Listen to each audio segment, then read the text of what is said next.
Welcome back to All This Math. This is Professor Parker, and we're doing some more ACT prep. And you can find the full description of the question in the description notes beneath the video if you're watching this on YouTube. But I'm going to read it aloud. This next question says, what value of x solves the following proportion? Now, of course, a proportion is when you have a fraction or a ratio equal to another fraction, right? So this fraction is equal to this fraction. So what we're really looking for is what number can go in the place of x to make this a true statement. So what fraction is equivalent to 9/6 that also has a denominator of 8? That's one way to think about this, right? So we can solve this using something called, that many textbooks call the cross product property, but that I like to call the Malcolm X method, because we have to go in an X formation when we do our multiplication, right? Because that's how we get rid of the fractions. First, we want to get rid of the fractions. So we're going to do in diagonal, right? Like this and like that. So 9 times 8 is going to give me 72. Now, each of the products of when you go diagonal, right, will be written on opposite sides of the equal sign. Opposite sides of the equal sign.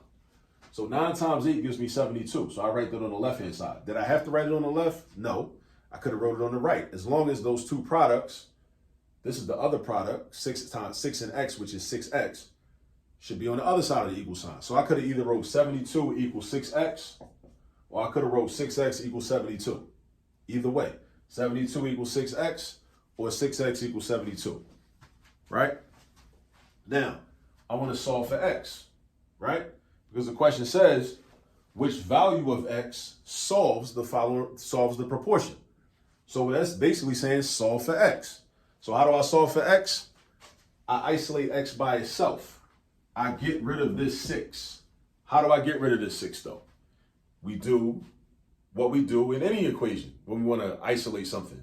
We do the opposite operation to get rid of what we're trying to get rid of. So I'm trying to get rid of 6.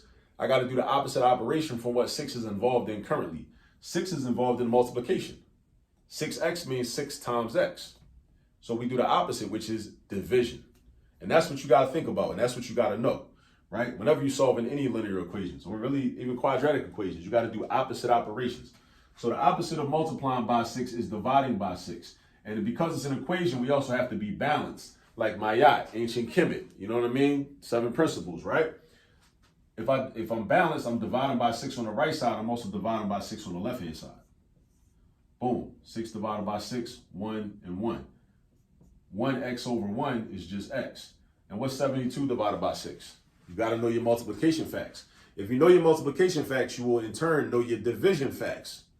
So if I know that 12 times 6 equals 72, because I know my multiplication facts, I also know my division facts, which are converse to that. I know 72 divided by 6 equals 12. So 12 is equal to x.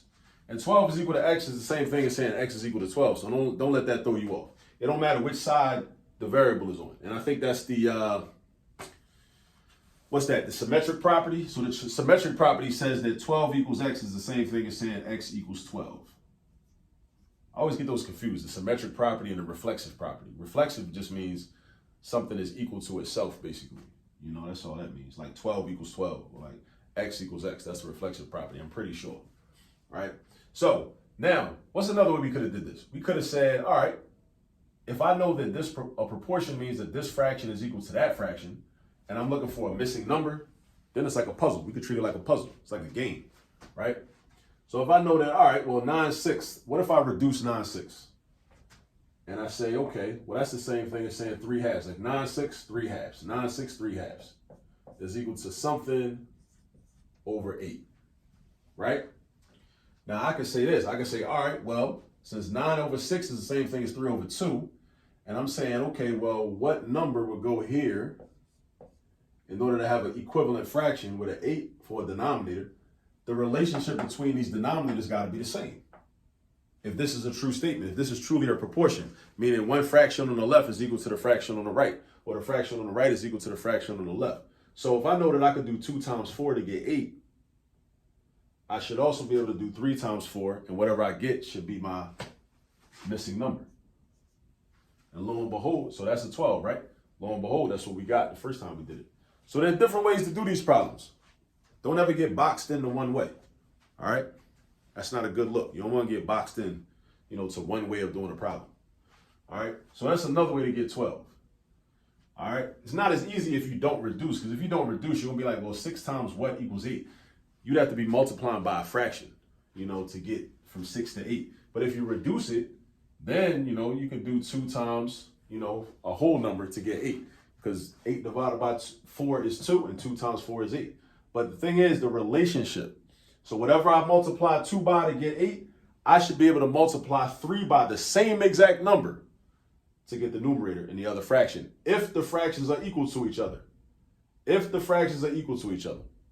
And they are. All right. So that's that. A little bit about proportions. Get your practice in on proportions. I'll see you on the next video.